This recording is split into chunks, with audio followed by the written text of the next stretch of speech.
Hi everybody, Colin Stevenson here, joined with my hero, John Lenhart. Hi John, how are you? Good. Good, awesome. Now today, John and I are going to do another part one because conflict is a massive part of people's lives, and conflict always comes from lack of communication and understanding. And I know we touched on it before, but this time I would like to go in slightly deeper and make it more about the whole picture as opposed to just kind of generalizing in smaller points. So looking at large picture and what people can do to allow this not to happen in the future. Excellent. I think we have talked about how, conflict is coming from these definitions of words, okay? From the very part of your brain, you could be using one word, I could be using a different word and we have the same definition, or we could be using the same word with different definitions. So we've already covered that. But I think, I think what we're talking about here today is more the exchange of information, the act of interacting, causing a bigger conflict than what was there originally. Yeah, perfect. Because sometimes it might be, as you say, we have the same definition. So if we have the same definition but a different meaning for the definition, it's never going to land. And this causes emotional triggers. It causes people to act out, think and say things that they don't actually mean, and they don't even have a definition for the emotion or the thing that they're saying. So it does go that kind of slightly deeper level. So just for talking sake, I was speaking with a couple this week, and I had a session with them. It was great, and I was sitting speaking to them. Now I was able to talk to them both indirectly. Now, when I say indirectly, we've been over this and we're told sometimes it's to look away from that person, to feel them, to understand them, to put the information forward. Now, when I have spoken to these people, I have my own ways, of getting the information out, okay? And when I gathered this information, I was able to give the female partner in this relationship, I was able to speak to her about her emotions and explain that she is very emotionally driven. So when she feels upset, she'll act out rather than ask a question or make a statement of how she's feeling. She will act on that. Then what's happening was the male counterpart felt uncomfortable by this because he doesn't understand the emotion or why it's there. So this would then create a thought in his head, which would then come out his mouth and then hurt her even more. Now, this could all have been prevented if people, or this couple specifically, would have liked to understand each other on a deeper level and not taking everything at face value. Right. So this example, there's so many things we could talk about. So I'm going to try to stay really narrow on this. So the issue is that we try to solve everything consciously and we try to take an immediate step forward. So when someone talks to me, my goal is, nope, you need to understand this. What you just said was, this person should say, no, I want to understand you first. That is not the way we interact. We naturally try to push our point on other people. And everybody watching this, how does it work when someone tells you what to do? Does it work? Like if I tell you the right way to eat and exercise, are you going to change your behavior tomorrow? No. So the thing is that we all know this doesn't work, but it's like we don't have another tool. So what we do is we keep doing it. We say, well, I need to do it harder, twice as hard, 3 times as hard, 4 times as hard. And the act of yelling and screaming at someone 4 times as hard to do something makes this that much worse. Oh, right. Okay. Now that's just taking me on to another point. So when people are yelling and screaming, it's usually through frustration. It's not because they normally are not a bad person. And I say normally, normality's got a large spectrum, right? But normally, on a balanced basis, the people are not arguing for argument's sake, or they are, but it's because they're frustrated, because they're not understood themselves and they don't understand the other party. Now, this allows us to then break it down even further and say, why can't we ask somebody a question? when we don't understand something, because human beings have this habit of making their own stories up in their conscious brain, so that that 10% that they're using to function, with their, you know, the gas pedal and the steering wheel taking us to where we're going to, they're then adding many different thoughts to this, saying, well, that person said that, this means it means this. And they're not actually thinking to themselves, why don't I just ask their definition? Why don't I ask what they mean? And then I'll know. Because most people, by doing this, are hurting themselves by creating these fictitious stories, you know, these feelings of emotion, these, you know, these things that they conjure up themselves. And it's so difficult to watch people in a situation. And I find when people come to me and they say, Colin, oh, we're struggling as a couple, what can we do? And I'm like, well, let's find out where we are first. And this is the point where I don't ask specifically what's wrong to a person, because they'll both have something different that's wrong. And then what we're going to have is we're going to have a cat and dog fight sitting right in front of me, which means that the whole process is going to be pointless. And this is why I find things difficult with going to counsellors, marriage counsellors, relationship counsellors, because it's like, well, he does this or she does this, and no, but they do this, that. Wow, right, okay, what are we actually doing here? Am I just giving you a boxing ring for you to come here and get it all out and go home with the same problems, and then bringing up the past to the forefront, you know? And it's, I know this is kind of going off path, but we'll come back in a second. It's like, what we can offer and what we can show people to do is literally take any situation, understand it by asking questions, then dissolve the issue they had to live in flow and peace. Right. So does that sound impossible? That's exactly what we do. That's exactly what we're offering. So I want to work my way to the marriage example you gave. This is a great example. So the thing that's frustrating me right now is everybody talking about unconscious bias. Unconscious bias is real. Yep. And we talked about it with our 3-part racism series with Ed Mabry. Everybody's definition of unconscious bias completely exposes their model for the mind and brain.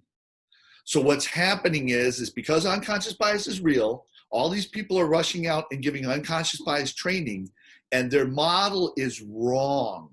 So I guess Harvard or somebody recently said that data shows that none of the unconscious bias training that's being given is resulting in any change. Yeah. Because everybody's model for the mind and brain is we are robots and we can do everything conscious. Well, I didn't know I had an unconscious bias against this person. Now I'm conscious of it, I'll change it. That's not how it works. You are not a robot. You are 10% of your brain is conscious, 90% is unconscious, and your unconscious changes reflexively. You and I are going to probably cover that next week. Yeah. So I'm going to tell you right now, the first thing that drives me nuts is people writing articles about unconscious bias is garbage. Just look, it's obvious. Their version of unconscious bias is wrong, but you, Mr. Article Writer, saying, look, now just change it. Let me tell you the truth. Let me tell you a fact. Let me tell you, again, how to eat, how to exercise. Is that going to change you? No, because you're human.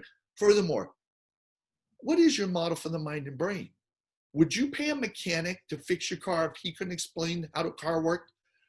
Why are you writing any articles about the mind and brain and psychology, or writing any articles about psychologists when no one explains how the mind and brain works? Why are you doing that? Isn't that obvious? So to me, it's such the height of hypocrisy for people to shoot down unconscious bias by saying they know everything when you could ask them one question: how's the mind and brain work? And they would prove it. In fact, their articles prove they don't even know what they're talking about. So the reality is we're humans. We are driven by 90% of our brain, which is unconscious, by feelings. When you don't do something, you go, I don't feel like it. That's your unconscious. And the way you fix it is not directly. You fix it indirectly. And so the biggest area, I have offered this on LinkedIn for more than a year. We offer this to people, okay? is when you communicate, there's 3 guidelines for healthy communication. 3. If you follow these 3, it is impossible to abuse someone. Has LinkedIn contacted me about this? No. Has LinkedIn encouraged people not to use these guidelines? Yes. LinkedIn is encouraging a lot of fights. And then they're going to stand there and say they're not. Facebook is filled with this. So here's 3 guidelines. Number 1, okay, make statements on yourself. I think, I believe, I feel. A statement about yourself is bragging. I am the youngest inventor of the year in the history of Dow Chemical. That's not from within me, that's bragging. Yeah. I think, I feel, I believe. When I go, you, that's abuse. That's abuse. But there's so many consultants out there who say, go ahead and make statements on other people of fact. Damn it. Okay. Number 2, ask questions of others. Ask them questions. Try to do it through a question. Number 3, answer other people's questions. I was in a marriage counseling, husband and wife, and the guy is doing statements. She doesn't do this. She does everything you just said. Okay. I'm writing them down. He gets done. Obviously, it's bad. Okay. I said, it's interesting. I'd like to go through these things you said, but I would like you to change every one of these to either a statement on yourself, I think, I feel, I believe, or a question of hers. And I read each one. He looked at her, changed each one, and by the end of the discussion, they were holding hands. I love it. So this takes us on to the next part, because I know that we're going to kind of move on from this, but the next part of this conversation I'd like to talk about is the marriage counselling, like we spoke about, in relationship counselling, because everybody believes it's a last-ditch attempt. Now, for me personally, and I really mean this, unless it's done properly with a proper mind-brain model that nobody has at the moment apart from one gentleman that I know, I believe it's the straw that broke the camel's back. And what they do is they go in and they go forward and they fight it out until they get there. They agree to do it because they want it to work. And then they go in and all they do is they make statements on the other person again. And because of doing this, it'll not only be the ones that have been recent, it'll be the ones from the past and in the past and in the past, and it'll all come to the forefront. Then they'll either realize that they really don't like the person because they've done so much, and then it finishes, or they will realize that they will believe it's too far gone and that they can't fix it. And all that needs done is that they need to change their communication. Now, this doesn't have to happen with just personal relationships. This can be friendships, family members, this can be strangers, this can be, an activist against an activist. They wouldn't be activists if they were trying to understand the other person and not making statements trying to change them. So the kind of purpose of this today was to introduce our next couple of videos and how we can try, or how we can show people to start making a difference in their own lives. So next time we will talk about how to deal with someone who's making statements on you. Yeah. All these examples on LinkedIn of interacting with people who are making statements on me. And I'm going to show you how to be a samurai and wipe that out. Okay. Yeah. Now, here's the thing, is if you do the statements we're talking about, we took this into a school, an alternative middle school. So these kids basically have been kicked out of public school. No school educate them because they've had issues fighting, hurting, abusing other kids.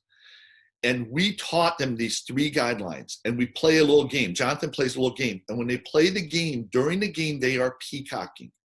They're hitting their chest, they're lunging, they're pointing.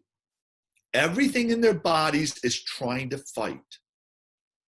But because they don't use the words that cause a fight, they are unable to fight. Because of proper model for mind and brain, which led to proper communication, we can prevent violence in schools. Yeah. I've extended this to every major influencer. on LinkedIn. I've extended this to all sorts of people. Nobody is interested in removing violence in schools. Okay, so that's just not going to happen. Now I'll take it another step. You know, the only way to repair, see, if you think about it, we got to go back to the brain.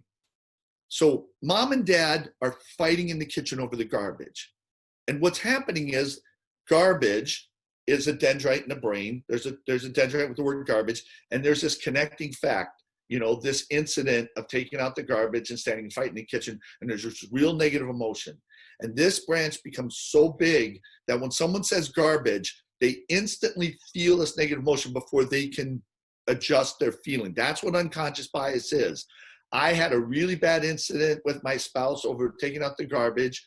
It's the biggest branch. When someone says garbage, I instantly feel this before I'm conscious in a fifth of a second, and I give that away. And no amount of consciously dealing with this after someone says garbage is going to change that. And that's all this unconscious bias training is doing. It's making everything worse, okay? How do you fix this? You have to bring the incident up. Every time you bring something up from your memory, when you put it back, it doesn't go back the same way. It goes back smarter or dumber. So we had a teenager watch parents fighting over the garbage. And the teenager, basically using these guidelines, said, let's start this conversation over and let me caddy you through this. Who was in the kitchen? Mom. Where were you? Dad was in the garage. Go outside. Come back in and say a sentence, what you said, and stop. Dad walks in and goes, was it your week to take out the garbage? It's a question. Good. Mom, what'd you say? Yes, it's my week. Answer the question. Good. Dad, you stop, Dad. Stop. Whatever you're going to say to mom, you can say whatever you want to say, but can you do it through a question or a statement on yourself? And the dad sits there and thinks, and what he is doing when he's thinking, he is physiologically changing the gears in his brain from one of the four thought processes to a healthy thought process. That is what's physiologically happening in the brain. He changes it and he goes, why didn't you take out the garbage? Question. Different than the last time. Mom, I got a call from your uncle, your aunt died. And now they're hugging, and now they're crying, and now the memory of this moment goes in the brain in place of the bad moment. This is the only way to repair the conscious brain. And nobody's interested in learning this. They want to stick to their, models of just like the other person. But here's the reality. Mom and dad have 4 fights a year. Each fight causes them not to share a certain word. Like this fight caused them never to say the word garbage in front of each other. After 10 years of marriage, mom and dad have 40 topics they can't talk about. Mom or dad meet somebody else. They can talk about anything. They think they found their soulmate. They leave their spouse. So how do you fix a marriage? 2 things.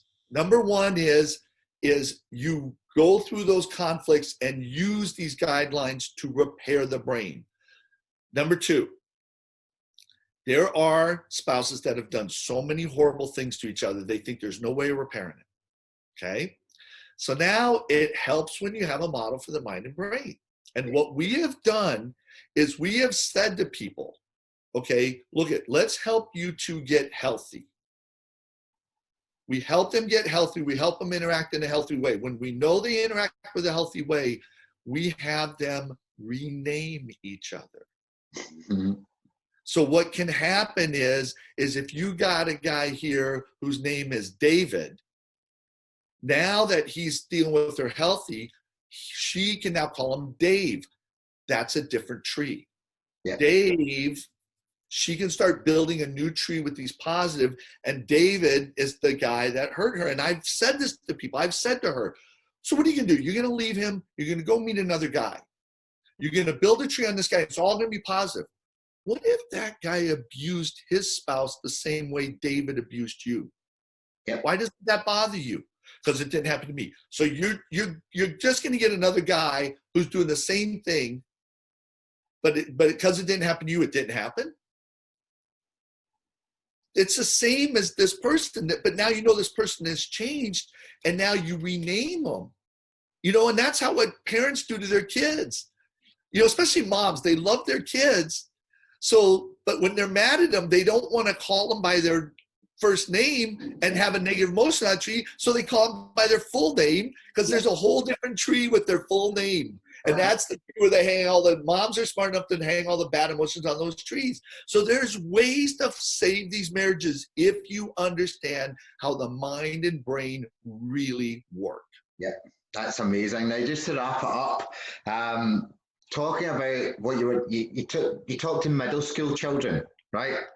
Now, if children that have not even started adulthood can do this, adults can do this to make a better life for the younger children coming through for a start, but they can also make a better world for other people in it. So I'm excited to do the next two, because I believe on conflict altogether as a whole, if we break it down into smaller parts, I believe that we can change people's lives for free, without having to go and spend hundreds or thousands of pounds or dollars and going into people when they can just change things themselves. And if they're willing to watch for 20, 30 minutes, it's life-changing. So let's put it together. Let's give them the chance. Let's give them the choice. And if it doesn't work out for them because they didn't watch it, we did our bit. Exactly. Excellent. Thank you very much, John. And I look forward to speaking to you next week. Take care.